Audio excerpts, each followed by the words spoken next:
কি লাগাচ্ছিস বাবা?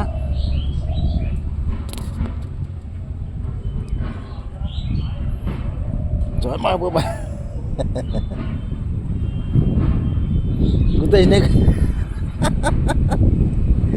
সুশীলি ভাই বাবা। জয় গো মাতা। ঘড়ি, এটা ঘড়ি। চুমু খাবি, খা। কানটা খাস না।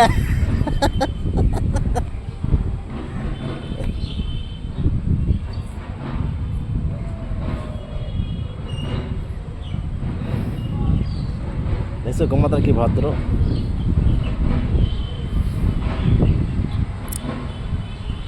দেখো আমরা গোমাতাকে পূজা করি, আমরা গোমাতাকে সবসময় পূজা করি। খুব ভালো লাগে। কারো যদি কোনো মন খারাপ থাকে না, গোমাতার সাথে একটু খেলো, একটু গা বুলাই দিও, দেখবে মন একদম শান্তি হয়ে যাবে ভিতর থেকে। আমি কথাটা বললাম, একটু করে দেখো।